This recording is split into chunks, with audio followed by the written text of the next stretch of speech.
앞에 있는 성도하고 인사합니다. 사랑합니다. 축복합니다. 오늘 부부가 있었는데 가끔 부부들 있다 보면 부부싸움을 하게 되지죠. 부부싸움을 하면 누가 이기죠? 남자가 이깁니다. 왜냐하면 힘이 있으니까 늘 구박하고 폭언도 하면서 또 힘으로는 때리고 강제를 하면서 남자가 늘 부부싸움만 하면 이기고, 그러니까 이 여자된 이 부인은 늘 이제 귀가 줄면서 살아가는 거예요. 근데 이제 둘이 이제 나이가 들어서 남편이 60세 한갑잔치를 열고 나서는 이제 나이가 더 들어서 할아버지가 되어지면서 힘이 없어지고 기력이 쇠약해지면서 싸우기만 하면 이제 종종 할머니가 이기는 거예요. 반찬도 간장게장이나 해주고 간장에 비벼 먹게 하고 깍두기 해줘서 잘 먹지도 못하게 하고, 그래서 이제 예전에는 말대꾸도 못했는데 말대꾸도 해가면서 대들기하면서 이제 점점 부부싸움에서 승률이 이제 여자 쪽으로 점점점 가는 거죠. 그래서 나이가 더 들어서 이제 할아버지가 힘이 없게 되니까 근데 싸우기만 하면 이제 할머니가 이기는 거예요.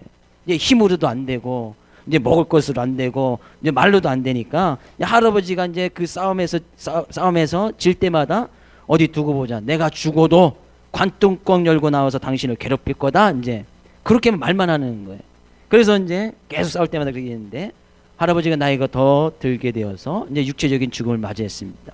육체적인 죽음을 맞이하니까 그건 이제 조상날에 할머니가 막 기뻐서 잔치 분위기로 어서도 오시라고 하면서 막 음식도 대접하고 막 하는 거예요. 그러니까 옆집에 아주머니가, 옆집에 있던 아주머니가 너무나 이제 고민이 되는 거. 왜? 부부싸움 할 때 할아버지가 했던 얘기를 옆집 아줌마도 들었거든요.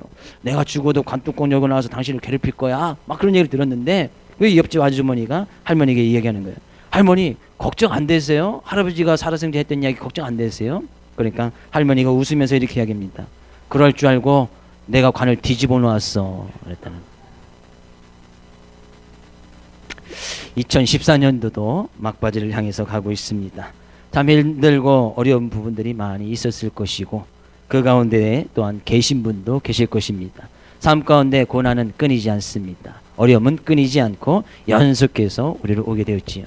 우리가 때로는 그 가운데서 하나님의 뜻을 발견할 수도 있고 때로는 어려움과 문제 속에서도 하나님의 뜻을 발견하지 못하여서 나의 삶 가운데 왜 이런 어려움이 오고 문제가 오고 고난이 올까, 그것을 위해서 또 기도하고 고민하며 나가는 부분들이 있을 것이라 생각이 되어집니다. 하지만 우리의 삶의 모든 부분들은 하나님의 섭리와 계획 속에 있다는 그 믿음을 가져야 됩니다. 오늘 주시는 귀한 말씀을 통해서 하나님의 섭리 가운데 하나님의 음성을 듣고 하나님 앞에 가까이 나아갈 수 있는 귀한 시간 되어지기를 주 이름으로 축복을 드립니다. 주님을 믿고 나아가고 믿음을 지키다 보면 늘 우리는 세상과 대립되는 부분이 늘 있게 되어집니다. 왜? 믿음을 지키다 보니까, 신앙을 가지려고 하다 보니까 믿지 아니하고 또 신앙이 없는 그런 사람들과 늘 부딪히게 되어지고, 직장에 가서나 가정에서나 또는 삶 가운데서 그런 환경 속에서 늘 대립하면서 살 수밖에 없는 것이 믿는 사람들의 모습이다는 얘기예요. 그래서 오늘 본 말씀은 이야기합니다. 형제들아, 세상이 너를 미워하여도 이상히 여기지 말아라.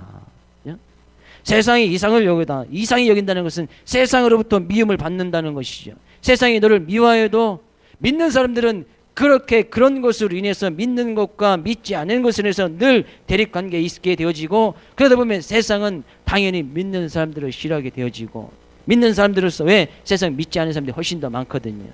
우리나라는 더 그렇지요. 믿음이 없는 그런 기업들이 더 많고 믿지 않는 그런 직장들이 더 많고 믿지 않는 사람이 더 많다는 얘기예요. 그러니까 성경 가운데서도 늘 창세기에서부터 아벨과 가인이, 하나님을 잘 믿었던 아벨과 믿지 않았던 이 가인, 또한 이삭과 이스마엘, 아브라함의 자손 가운데서 낳았던 그 아들 이삭과 이스마엘, 늘 대립 가운데 있었고, 야곱과에서 늘 믿음 가운데 있지 했던 그런 사람들에서 자녀들 가운데서도 늘 대립 관계에 있었고 서로 미워하고 시기했던 그런 모습이 늘 있게 되어짐을 보게 되어집니다. 그러니까 우리가 믿지 아니하는 직장 가운데서, 믿지 아니하는 가정 가운데서 내가 믿음을 지켜나간다. 근데 그런 세상이 우리를 미워한다. 전혀 이상하게 여기지 말라는 거예요. 당연하다. 저는 여러분에게 축복된 말씀을 드립니다. 우리가 사는 이 세상의 삶은 이겨놓고 싸우는 삶입니다. 왜냐하면 예수 그리스도의 십자가의 승리, 그것이 복음 아닙니까? 그 복음을 붙들고 나갈 때 우리는 반드시 이길 수 있다는 거예요. 저는 그런 주님의 승리가 여러분 삶 가운데도 있어지기를 주 이름으로 축복을 드립니다. 그 복음 대신 예수 그리스도의 십자가의 승리를 붙들고 나갈 때 우리는 이겨놓고 싸우는 그런 승리의 삶을 살 수밖에 없다는 거예요. 행여나 삶 가운데 세상으로 인해서 미움을 받고 어떻게 미움을 받는다는 것은 서로 싸우고 있는 거 아닙니까? 대립관계에 있는 거 아니겠습니까? 그러나 반드시 그 관계에서 우리는 승리할 수 있다는 거예요. 힘으로 이기는 것도 아닙니다. 성경은 이야기합니다. 무엇으로 그것을 이길 수 있는가? 14절 말씀 가서 볼까요? 14절. 우리는 형제를 사랑함으로 사망에서 옮겨 생명으로 들어간 줄을 알거니와 사랑하지 아니하는 자는 사망에 머물러 있느니라. 무엇으로 그것을 이길 수 있느냐? 세상이 우리를 미워하는 것, 그 미워하는 것을 무엇으로 이길 수 있느냐? 우리는 형제를 사랑함으로 사망에서 생명으로 들어간 줄을 아노라. 무엇을 가지고 이길 수 있습니까? 형제를 사랑함으로. 우리는 사랑으로 그 모든 것을 이길 수 있다는 거예요. 우리를 미워하는 사람도 주님께서 우리를 베푸신 그 사랑을 생각하면, 주님께서 나의 죄를 위해서 십자가를 지신 그 십자가의 그 넓으신 사랑을 생각하면, 그 사랑의 마음을 가지고 우리는 형제를 사랑함으로 그 모든 것을 이겨야 된다. 예수님께서도 그런 사랑을 우리에게 베풀어 주셨듯이 우리가 그 형제들 위해서 사랑하는 것이 마땅한 것이다 라고 16절 말씀에는 이야기를 하고 있습니다. 그렇게 형제를 사랑하고 나갈 때 우리가 사망에서 옮겨 생명으로 들어갔다. 사망에서 옮겨 생명으로 들어갔던 영원한 삶, 영생의 삶을 내가 나를 미워하는 형제를 사랑하는 그 순간에부터 영생의 삶을 살게 되어졌다라고 성경은 이야기를 하고 있습니다. 그만큼 우리는 어떻게 보면 미워하는 사람을 사랑하는 거 쉬운 일은 아닙니다. 미워하는 사람들을 미워하는 것은 정말 쉽겠지요. 누가 나를 미워한다면 나도 같이 미워해주고, 누가 나한테 욕을 하면 같이 욕을 해주면 정말 쉽겠지요. 그건 누구나 다 할 수 있는 것이란 말이죠. 성경은 그렇게 이야기를 하고 있지 않습니다. 형제를 미워하는 자마다, 그죠? 15절 말씀 가서 볼까요? 같이 읽어보겠습니다. 그 형제를 미워하는 자마다 살인하는 자니 살인하는 자마다 영생이 그 속에서 거하지 아니할 것을 너희가 아는 바라. 형제를 미워하는 자마다 살인하는 자니, 곧 그렇다는 것은 사랑하지 않는 것과 미워하는 것과 살인하는 것은 동일한 것임을 갖다가 이야기를 하고 있습니다. 사랑하지 않는 것, 미워하는 것, 그것은 곧 살인하는 것이다, 마찬가지다는 얘기예요. 근데 잘 보면 13절에서부터 쭉 그 뒤에까지 이야기하기를 형제들아 우리를 형제를 사랑함으로 형제를 미워하는 것이, 형제를 사랑하고 형제를 미워하는 것이 얘기할 때 중심 단어는 형제에 있다는 거예요. 형제. 그럼 우리의 미움의 대상, 우리의 사랑의 대상은 멀리 있지 않다는 거예요. 아주 가까운 곳에 있습니다. 어디에 있습니까? 바로 형제 자매된 교회 안에 있고, 실제적으로 형제 자매된 가족 안에 있다는 거예요. 그죠? 가인과 아벨 두 형제 아니었습니까? 이삭과 이스마엘 형제였고 야곱과 에서 형제였습니다. 친형제였어요. 근데 그 사이에서 미움과 다툼이 일어나고 살인이 일어났단 말이죠. 가인과 아벨 친형제 싸움에서 첫 번째 살인이 일어나지 않습니까? 그 동생을 미워함으로. 하나님께서 자기 제사는 받아주지 아니하고 동생 제사만 받아서 동생을 시기하고 미움으로 인해서 동생을 살인했다니. 어디서 일어났습니까? 형제간에서 일어났습니다. 결코 형제를 미워하고 사랑하는 것이 먼 데서 일어나지 않습니다. 아주 가까운 곳에서 일어납니다. 어디에요? 형제 안에서, 교회 안에서 그 모든 것이 이루어진다는 거예요. 그래서 본문 가운데 이야기하는 겁니다. 형제들아, 세상이 너를 미워하여도, 여기서 세상은 바로 옆에 있는 사람을 이야기했고 바로 옆에 있는 형제 자매를 이야기하는 거예요. 누군가 우리를 미워하면 같이 미워해 주는 것은, 미워하고 같이 싸우는 것은 형제 자매된 모습이 아니다 라고 말씀하고 있는 거예요. 이런 사랑의 모습을 형제 자매 가운데 교회 안에서 보여주고 나갈 때 우리는 그런 사랑의 힘이 더욱더 증가가 되어지고 그런 사랑의 힘을 모습을 가지고 세상에 나가서도 당당히 싸워서 승리하면서 살아나갈 수 있다는 거예요. 우리가 왜 그렇게 사랑해야 되느냐? 예수님의 사랑을 생각해 보라는 거죠.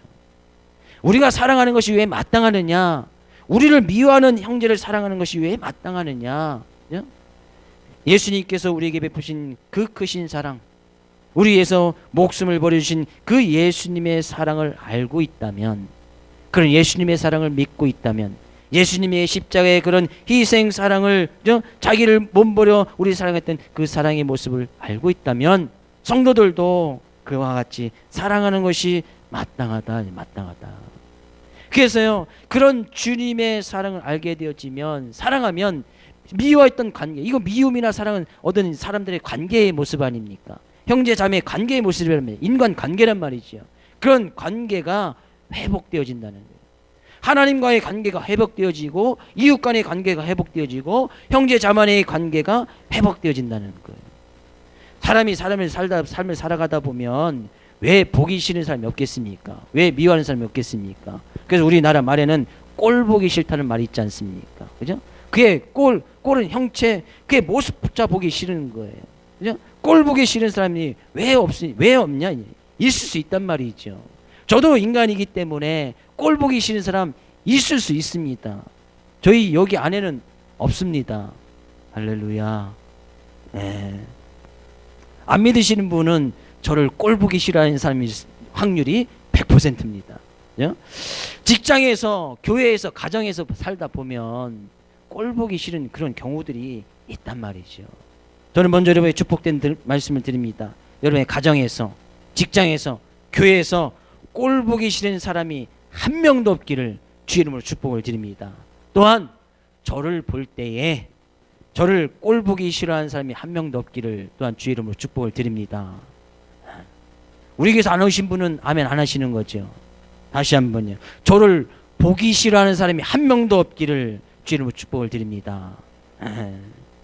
그 꼴 보기 싫은 사람, 쉽게 성경 이야기입니다. 미워하는 사람 보기 싫은 거예요. 절대 안 봅니다. 근데 그 미워하는 사람을 사랑하게 되어지면 관계가 회복되어진다는 거예요. 관계. 꼴 보기 싫은 사람이 보고 싶어진다는 거죠. 꼴 보기 싫은 사람이 직장에 한 명 있으면 그 직장 가기 싫지요. 꼴 보기 싫은 사람이 집에 있으면 집에 가기 싫은 거예요. 남편들이 왜 집에 늦게 옵니까? 아내들이 왜 집에 늦게 옵니까? 꼴 보기 싫은 사람이 집에 있기 때문이에요. 그렇죠? 여러분의 가정에는 그런 가정이 없기를 물론 저는 믿고 나가고 기도하고 있습니다만 그렇다는 얘기예요. 교회 가운데 꼴 보기 싫은 사람 한 명 있으면 예배 시간에 오기 싫어지는 거예요. 안 오는 거예요. 그 사람 보기 싫어서 안 오는 거예요. 그렇죠? 아닌가요? 네. 저는 매 예배 시간에 옵니다. 꼴 보기 싫은 사람이 한 명도 없기 때문에. 근데 가끔 보면 꼴 보기 싫은 사람이 있기 때문에 예배 시간 그 교회도 가기 싫어지고 그 예배 시간에도 가기 싫어지는 거예요. 그래서 성경이 이야기합니다. 우리가 형제를 사랑함으로, 예수님께서 우리를 사랑하신 그 사랑의 마음으로 그런 관계를 회복해 나가라 그런 얘기죠. 그런 미워하는 마음이 있으면 그 형제가 궁핍해진다, 그 사람이 어려워진다, 그럼 전혀 도와줄 그런 마음을 열지 않는 거예요. 오늘 17절 말씀 가서 볼까요? 17절 말씀. 누가 이 세상의 재물을 가지고 형제의 궁핍함을 보고도 도와줄 마음을 닫으면 하나님의 사랑이 어찌 그 속에 거하겠느냐. 성경은 이야기합니다. 형제의 궁핍함을 보고, 먼데 있는 이웃 아니에요. 옆에 교회에 있는 이웃도 아니고 바로 내 옆에 있는 형제의 궁핍함을 보고도 도와줄 마음을 닫아버리면, 왜 도와줄 마음이 왜 생기지 않겠습니까? 그 도와줄 마음을 왜 닫아버리겠습니까? 그를 미워하고 시기하고 질투하기 때문이다는 얘기예요. 그 마음을 닫아버리면 어찌 그 속에 하나님의 사랑이 거하겠느냐. 하나님의 사랑이 거할 곳이 없다는 거예요. 미움으로 꽉 차 있기 때문에 하나님의 사랑이 그 속에 거하고 싶어도 거할 수가 없다는 것이죠. 에서 야곱, 가인과 아벨, 왜 첫 번째 살인자로 누명을 가지고 아직까지도 설교할 때마다 가인 첫 번째 살인자라고 성경은 이야기하면서 계속 설교 가운데 가인이라는 이름이 들먹이게 되어집니까? 그 속에 미움이라는 것은 가득 차서 하나님의 사랑이, 동생을 이해하려고 하는 그런 마음이 조금만도 없었단 말이죠. 근데 그 미움을 가지고 동생을 죽이는 살인하는 일까지 일어나게 되었다는 거예요. 그러나 우리는 실제적으로 사람을 죽이는 살인을 하지 아니어도 성경은 이야기합니다. 미워하는 것도 살인하는 것이다 라고 이야기하는 거예요. 그럼 우리는 생각해 보시죠. 옆에 있는 형제 자매를 몇 번이나 죽였습니까? 그죠? 옆에 있는 성도에게 얘기합니다. 제가 형제님을 살인했습니다. 안 했어요? 아무도? 저만 했어요? 저만? 다시 한번 제가 그러면 거꾸로 제가 형제님을, 그죠? 성도님을 살인하지 않겠습니다. 뭐 하겠다는 거예요? 미워하지 않겠다는 거예요. 왜? 그래야 하나님의 사랑이 들어올 것이 아니냐 그런 얘기예요. 근데 그 하나님의 사랑이 조금이라도 들어오면 이 미움이라는 것은 떠나가게 돼 있다는 것이죠. 그 하나님의 사랑이 내가 그 마음을 열어서 그냥 도와줄 마음이 생긴다는 것은 하나님의 사랑이 들어온다는 거예요. 그 하나님의 사랑이 들어오게 되어지면 그 미움이나 형제의 궁핍함을 볼 때, 궁핍하는 것은 꼭 먹을 것이 없어서 마실 거 없어서 궁핍한 그런 궁핍을 포함하고 있지만 그 형제 자매가 당하고 있는 모든 어려움 가운데 있는 것을 이야기합니다. 그런 어려움 가운데 있을 때에 도와줄 마음이 생겨진다는 거예요.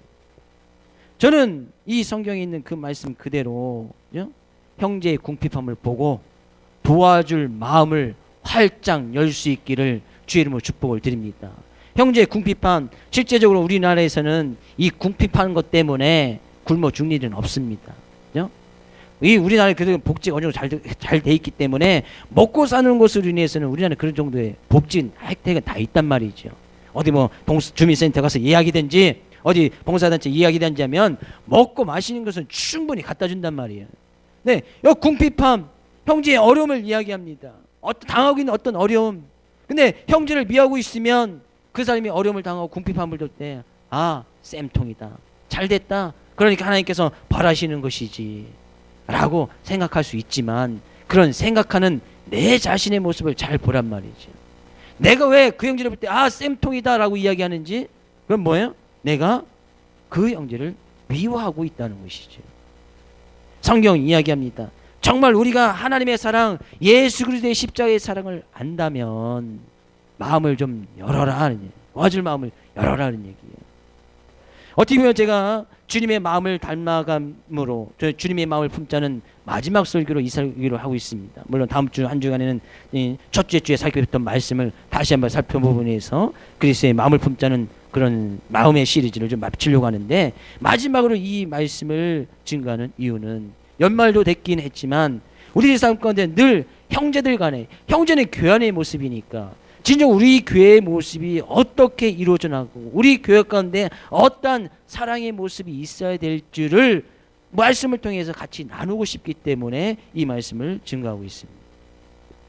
야고보서 2장 15절 17절 말씀 가서 볼까요? 야고보서 2장 15절에서 17절 말씀. 만일 형제나 자매가 헐벗고 일용할 양식이 없는데 너희 중에 누구든지 그에게 이르되 평안히 가라, 덥게 하라, 배부르게 하라 하며 그 몸에 쓸 것을 주지 아니하면 무슨 유익이 있으리요. 이와 같이 행함이 없는 믿음은 그 자체가 죽은 것이다 라고 말씀하셨듯이 18절에서 자녀들아 우리가 말과 혀로만 사랑하지 말고 행함과 진실함으로 사랑하자. 성경 가운데 있는 그 말씀 우리가 읽음으로 말과 혀로만 하지 말고 실제적으로 나의 마음을 도와줄 마음을 조금 열어서 주님의 사랑을 받고 그 사랑의 마음을 가지고 그들을 궁핍함을 보아서 그들을 도와주라니. 실제적으로 야고보서 기자도 이야기합니다. 형제나 자매가 헐벗고 일용할 양식이 없는데 삶 가운데 당하는 어려움을 이야기하지요. 실제적으로 먹고 사는 문제일 수도 있고 그가 당하는 고난이나 또 문제일 수도 있지요. 그런데 누구든지 그런 사람들 보고서 야 평안히 가 말을 할 수 있지요. 덥게 해, 덮을 것이 없고 입을 것이 없습니다. 추워서 지낸 사람들이 덥게 해 말할 수 있겠지요. 막 일용할 양식이 없습니다. 배부르게 해 말로는 다 할 수 있단 말이죠. 그건 진정한 사랑의 모습이 아니라는 거죠. 그렇게 하기 전에 평안히 할 수 있는 방법, 평안의 길을 제시해주고 진리의 길을 제시해주고 덥게 하라 말하기 전에 덮을 수 있는 옷을 갖다주고 이불을 갖다주고 배부르게 하라 하기 전에 일용할 양식 나의 삶 가운데 쌀을 갖다주고 김치를 나눠주고 이것이 행함이 있는 믿음의 모습이고 그것이 곧 사랑의 모습이다 라고 말씀하고 있는 거예요. 말로는 다 할 수 있습니다. 평안히 가. 왜 길을 못 찾아가는 거야? 왜 진리의 길을 못 찾아가는 거야? 왜 평안의 길을 못 찾아가는 거야? 말로는 할 수 있지요. 아, 덥게 해, 배부르게 해, 말로는 할 수 있지만 실제적으로 미워하는 사람들 그게 말은 할 수 있습니다. 근데 그 미워하는 사람에게 가서 쌀을 나눠주고 김치를 나눠주고 내가 있는 옷을 나눠주고 이불을 나눠주는 것은 쉽지 않단 말이죠. 주의 이름으로 축복을 드립니다. 형제의 궁핍함을 보고 도와줄 마음을 조금 더 열 수 있기를 주의 이름으로 축복을 드립니다. 너희들이 정말 주님의 십자가의 사랑을 받아들였느냐? 그 사랑을 믿느냐? 주님을 믿느냐? 그러면 이 믿음의 모습, 사랑의 모습을 가지고 마음문을 열어라 하는 얘기예요. 옆에 있는 성도에게 말합니다. 제가 성도님을 평안히 가게끔 하겠습니다. 네, 다시 한번요. 제가 성도님을 덥게 해드리겠습니다. 다시 한번요. 제가 성도님을 배부르게 해드리겠습니다. 평안하게 해드린다는 것은 그들을 위해서 늘 기도해 준다는 거예요. 늘 평안의 길, 진리의 길이 무엇인지 늘 그 형제들을 위해서 기도하고 사랑해 주겠다는 거고 그 형제의 이름을 불러가면서 기도하겠다는 거예요. 그렇게 말씀하셨기 때문에 옆에 있는 형제 자매 성도들을 위해서 늘 기도할 수 있기를 주의 이름으로 축복을 드립니다. 덥게 해드린다고 했으니까 그죠? 옷을 한 번씩 다 사드릴 수 있기를 주의 이름으로 축복을 드립니다. 아무도 안 하시는 거예요. 그렇게 얘기했으면 내가 덥게 해드린다고 했으니까 옷을 한 번씩 사드려야지요. 이불을 한 책씩 사드리든지. 다시 한번 제가 형제님을 덥게 해드리겠습니다. 이걸 쉽게 의역을 하면 그렇다는 거예요. 제가 형제님에서 옷 한 번 사드리겠습니다 얘기죠. 제가 형제님의 성도님에서 옷 한 번 사드리겠습니다. 빨리 이야기하세요. 아무도 안 사주시는 거예요? 옷 하니까 너무나 크게 생각하는데 그냥 속옷 한 벌. 속옷이 제일 따뜻합니다. 그렇죠? 내복이 제일 따뜻하고 팬티 런닝이 제일 따뜻합니다. 얼마 하지도 않아요. 한 5,000원이면 사요. 제가 이런 얘기를 하면 저는 옛날 뭐 시대라고 안 사람 그래도 요새 5,000원짜리 옷이 어딨냐고. 5,000원 주면 제가 사다 드리겠습니다. 동대문 가면 수두룩한 게 1,000원, 2,000원짜리인데. 그죠? 제가 형제님을 배부드리게 해드리겠습니다 약속하셨듯이 배부드리게 해드린다는 건 뭐예요? 밥 한 번 사겠다는 얘기죠. 집에 있는 쌀 갖다 주겠다는 얘기죠. 다시 한번 성도님 옆에 있는 성도에게 인사합니다. 제가 올해 가기 전에 밥 한 번 사드리겠습니다. 예, 그 약속 받으셨고 약속하셨기 때문에 올해 며칠 안 남았습니다. 9일 남았습니다. 9일이 가기 전에 꼭 만나서 짜장면 한 그릇 사주세요. 짜장면 한 그릇. 할렐루야. 그렇게 말하기 전에 가서 나의 삶 가운데 주님의 사랑을 깨달은 자로서 가서 그렇게 하라는 거예요.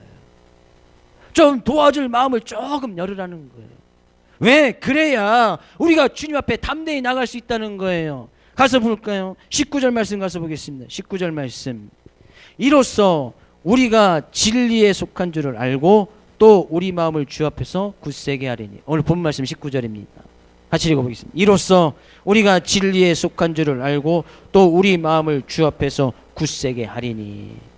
이로써가 뭐예요? 내가 마음을 조금 열어서 형제를 평안히 가게끔 기도해주고 배부르게 해서 옷 한 벌 사주고 그죠? 배부르게 하기 위해서 밥 한 번 사줌으로 인해서 그렇게 행함으로 인해서 진리에 속한 줄을 알고 진리는 곧 예수 그리스도 하나님의 사랑 예수님의 사랑 아닙니까? 그 사랑이 나의 삶 가운데 거하는 줄을 알게 되어진다는 얘기예요.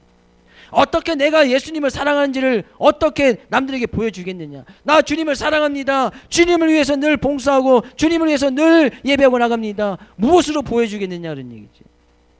그것을 내가 행함으로 인해서 그 사랑을 보여줄 수 있다는 거예요. 내가 주님을 사랑한다는 것을 내가 그들을 위해서 기도해주고 그들을 위해서 옷 한 벌 사주고 그들을 위해서 밥 한 번 사는 것으로 해서 보여준다는 얘기예요. 그렇게 함으로써 내가 진리가 내 속에 있다는 것을 갖다 밝게 알게 한다는 거죠. 예수님의 사랑이 나의 삶 가운데 있다는 것을 내 마음 가운데 있다는 것을 밝게 보여준다는 거예요. 먼 데 가서 하지 마십시오. 성경 오늘 본 말씀 계속 이야기합니다. 형제. 믿음의 형제된 우리 안에서. 우리의 형제는 멀리 있지 않습니다. 바로 옆에 있는 성도님이 우리 형제고 자매입니다. 우리 마을에 있는 사람에게서 밥 한 번 사주지 않습니다. 전라도 누구 가서 밥 사주지 않잖아요. 또 뭐 경상 저쪽 부산 어디 있는 사람 찾아가서 밥 사주지 않잖아요. 바로 옆에 있는 사람. 그럼 우리는 잘 생각해 보면 형제가 내 옆에 있는 성도가 곧 미움의 대상, 원수가 될 수 있고, 내 옆에 있는 바로 성도가 사랑의 대상이 될 수 있는 거예요. 내 옆에 있는 성도를 미워하면서 살인할 수 있고, 내 옆에 있는 형제 자매를 사랑함으로 하나님의 사랑이 내 속에 있고 진리가 내 속에 있던 것을 밝히 보여 증거할 수 있다는 거예요. 우리는 주님께서 준 그의 말씀, 그의 계명을 지키는 것이 곧 그것이 하나님의 일을 하는 것이고, 그것이 우리의 믿음의 모습이라고 말씀하고 있습니다. 곧 내가 예수를 믿는다, 그것은 곧 사랑의 모습으로 나타나게 되어 있다고 요한일서 기자는 이야기하고 있습니다. 내가 예수를 믿는다, 그건 곧 사랑하는 거예요. 하나님을 사랑하고 형제 자매를 사랑하는 것이 곧 내가 예수님 믿는 그 증거고, 그것이, 그 믿음이 곧 하나님의 일을 하는 것이다는 얘기예요. 하나님의 일은 특별한 것이 아닙니다. 내가 가진 그 예수 그리스도 있는 그 믿음을 가지고, 그 믿음의 모습을 가지고 형제를 사랑하고 나가는 것, 이것이 곧 하나님의 일을 하는 거예요. 하나님의 일을 너무나 거창하게 생각할 필요가 없습니다. 주님 위해서 열심히 봉사하고 청소하고 뭐 성가대 쓰고 여러 가지 일로 하는 것, 그것도 물론 하나님의 일이지만, 성경 가운데서 하나님의 일은 예수님을 믿는 것이다 라고 말씀하고 있습니다. 요한복음 6장 28절 29절 말씀 가서 볼까요? 요한복음 6장 28절 29절 같이 읽어보겠습니다. 그들이 묻되 우리가 어떻게 하여야 하나님의 일을 하오리까? 예수께서 대답하여 이르시되 하나님께서 보내신 일을 믿는 것이 하나님의 일이니라 하시니. 제자들이 묻습니다. 하나님의 일, 하나님의 일 열심히 해야 된다니까 하나님이 뭡니까? 예수님께서 대답하십니다. 하나님께서 보내신 이가 누구예요? 하나님께서 보내신 예수, 그 예수님을 믿는 것이 하나님의 일이다. 그럼 오늘 요한 1서에서는 그 예수님을 믿으면 삶 가운데 사랑할 수밖에 없겠지요. 믿음과 사랑은 거의 동일시 되어져 있고, 그 믿음의 모습으로 사랑하는 것은 곧 하나님의 일을 잘하는 것이다는 얘기예요. 제자대학을 졸업하면 이런 믿음과 사랑의 모습이 있어서 하나님의 일을 더욱더 잘해야 됩니다. 하나님의 일은 너무나 거창한 것이 아닙니다. 나의 삶의 믿음의 모습을 보여주고, 내가 미워했던 그 형제를 미워하는 마음 가운데서 사랑의 마음으로 곧 돌이키는 것, 그것이 진정한 제자의 삶의 모습으로 승리하는 겁니다. 나의 삶 가운데 미움과 시기가 떠나가는 것, 하나님의 일을 잘하는 거예요. 제자의 모습으로 승리하는 겁니다.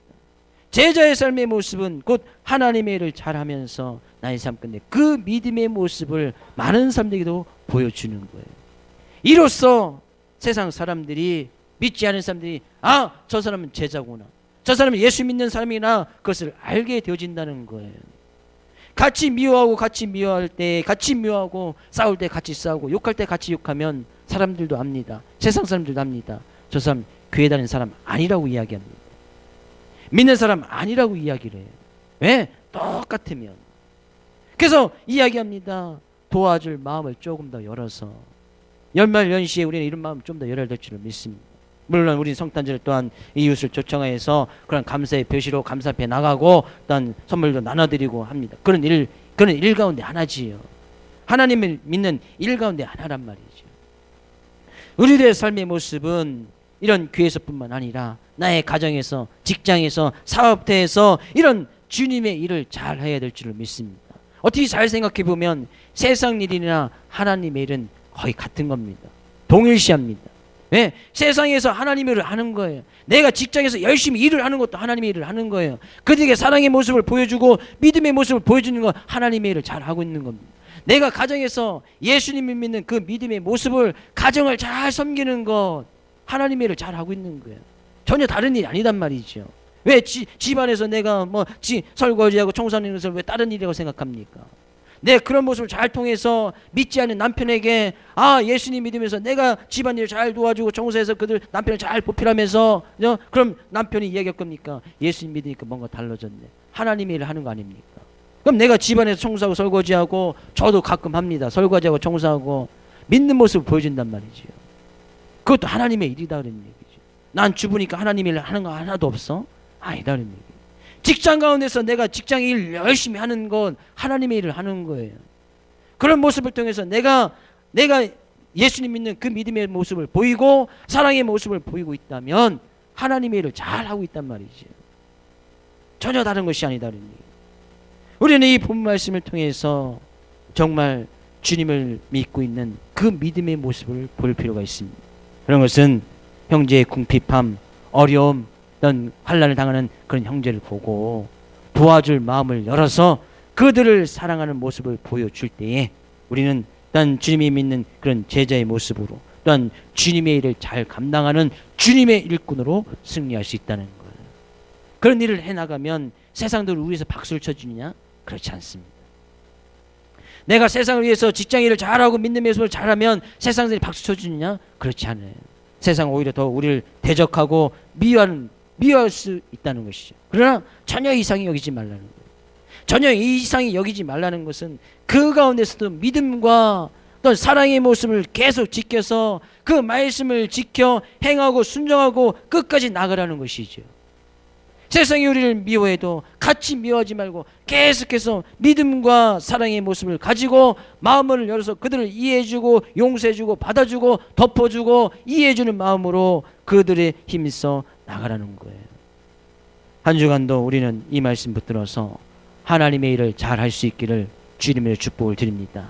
예수님이 있는 그 믿음의 모습을 가지고 또한 형제들의 궁핍함을 보고 도와줄 마음을 활짝 열어서 하나님의 사랑이 내 속에 있음을 밝히 보여 증거할 수 있는 귀한 여러분 되시기를 주 이름으로 축복을 드립니다. 또한 우리 교회가 그런 교회 되시기 원하고 여러분의 가정이 그런 믿음의 가정 되어지기를 주 이름으로 축복을 드립니다.